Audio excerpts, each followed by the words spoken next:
Bangga bersarung mangga. Assalamualaikum warahmatullahi wabarakatuh. Assalamualaikum. Allahumma sholli ala Sayyidina Muhammad wa ala alihi Sayyidina Muhammad.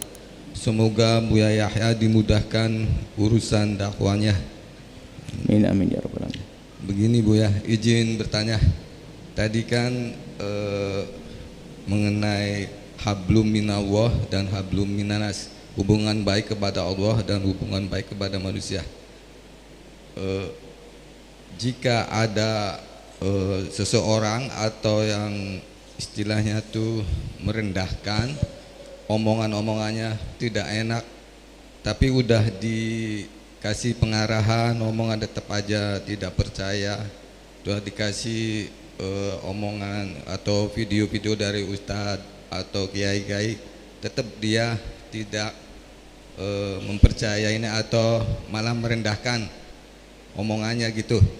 Gimana caranya supaya kita hatinya supaya tenang, cara menyikapi orang yang seperti tersebut? Terima kasih. Wassalamualaikum warahmatullahi wabarakatuh.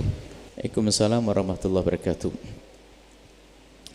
Ada orang ngomongnya celekat-celekit, ngomong gak enak, merendahkan orang lain. Ini ada yang perlu dicermati dulu begini. Siapa yang direndahkan? Itulah pertanyaannya. Kalau yang direndahkan adalah aku diajak sama dia, aku diolok sama dia, aku direndahkan sama dia. Sah kita mengingatkan dia sah, nasihati dia sah-sah saja. Ternyata dia masih saja tetap seperti itu. Lalu bagaimana? Kalau dia tidak bisa tenang, maka kita cukup menjaga hati kita, kita menenangkan diri bahasanya aku tidak seperti yang diomongkan. Kenapa pusing? Bahkan membela diri sendiri juga susah, itu adalah termasuk beban juga dalam diri kita menjadi orang yang gampang tidak terimaan. Direndahkan sedikit seolah kayak kiamat tiba. Bisa saja karena kita menjadi orang yang sombong. Padahal dianya ngeceknya nggak seberapa amat, tapi kita seperti waduh dihancurin amat. Berarti yang kotor kita dong. Bahkan bisa jadi dia tidak sengaja mengejek, bahkan bukan mengejek, kitanya sensitif, kitanya gampang tersinggung. Jadi kita cermati dulu, apakah betul ngomong begitu kita sudah tersinggung. Ditanya, kamu kemana, lama tidak kelihatan? Ngabsen loh. Lah ini cuma tanya begitu saja, kenapa kita dimarahin ngabsen? Lah ini kan sensitif, ini juga agak benar. Makanya kalau kalian lihat orang ngomongannya kotor gak enak, ini menurut siapa dulu?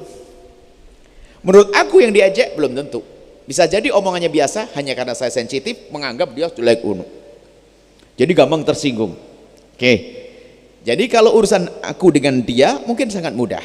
Kalau memang dia benar ngomong jelek, Imam Ghazali mengajari kalau ada orang ngomongin jelekin kamu, ngerendahin kamu pandang dengan akalmu dulu, tidak pakai hati dulu. Akalmu suruh ngomong, kamu seperti yang diomongin dia atau tidak? Enggak, aku tidak kayak omongan dia. Loh, kalau kamu tidak kayak omongan dia kan sudah enak, kamu tidak kayak dia, terus kenapa pusing kamu? Iya sih. Yang kedua, kalau kamu benar seperti omongan dia, iya sih, saya benar omongan dia benar. Kalau benar ya sudah, kamu marah juga, kamu jelek kayak di omongannya dia. Loh, kata Imam Ghazali, kok enak banget? Begitu menata, pakai akalnya. Kalau memang omongannya benar, ya tinggal berbenah saja, lumayan. Kata Imam Ghazali, kalau ingin berbenah, jika kau tergolong orang yang egois, tidak bisa melihat kekurangan diri, dinasihati teman pun juga nggak bisa, makanya apa nggak berani temennya, maka ketahuilah kalau kamu ingin berbenah, lihat apa kata musuhmu. Wah, ini yang ketiga. Sebab musuh itu mencari kesalahan kita dari lama, lumayan sudah dicarikan, tinggal kita berbenah saja. Kamu dasar begini-begini. Oh benar juga, alhamdulillah, makasih. Kan gitu saja. Itu kan ilmu bersihkan hati. Sebab ada orang yang mudah emosi, mudah marah, mudah tersinggung.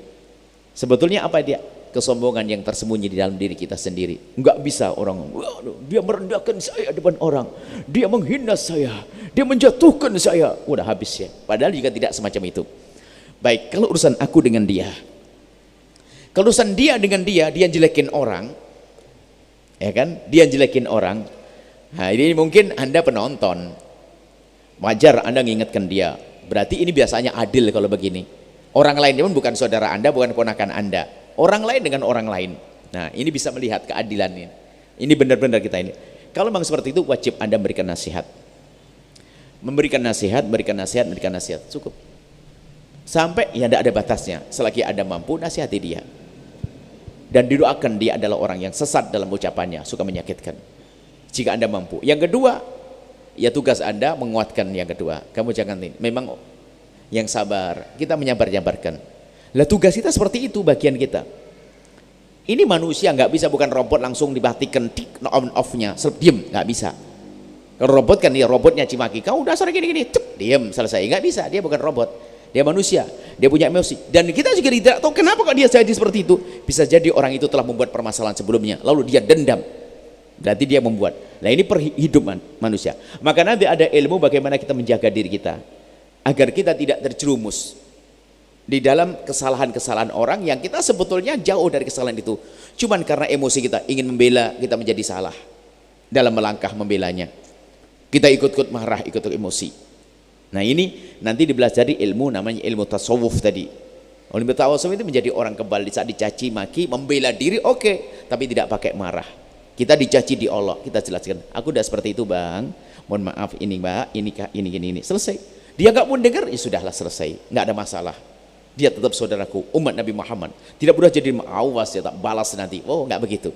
Di media teman-teman kan begitu. Kelas ustadz pun masuk begini nih. Enggak, bukan orang awam saja ini, enggak, semuanya orang yang hatinya kotor akan hantem-hanteman, pengen jadi kayak malaikat, dia disinggung sedikit saja udah kayak kiamat. Apalagi dia merasa ustadz, wah ini paling bahaya ustadz. Ustadz kan kayak deket sama Nabi barangkali begitu, sehingga dikritik sedikit saja, wah ente tidak tahu, orang awam ente. Ini juga nggak baik juga. Jadi satu-satunya jalan adalah kita berbenah, ilmu membersihkan hati kita. Sehingga di saat kita melihat orang melakukan kesalahan, yang ada adalah rasa cinta kasih. Sehingga di saat kita mengingatkan dia, juga bukan cara merendahkan. Dia merendahkan kita, bisa saja kita mengingatkannya dengan cara merendahkan. Kita sama dong dengan dia. Maka kalau ada orang merendahkan kita, mencaci kita, ngolok kita, kita mengingatkan dengan cara istimewa dong. Lembut, empat mata, atau surat cinta dan sebagainya. Adapun orang yang direndahkan, kita besarkan hatinya agar dia tabah, tidak punya reaksi negatif. Kurang lebih seperti itu. Dan itulah hidup perjuangan. Selagi masih di dunia, kita mungkin jadi dia, kita menjadi dia lain, kita menjadi diri kita. Mungkin kita menjadi yang mencaci, mungkin dia dicaci, mungkin kita menjadi juru damainya.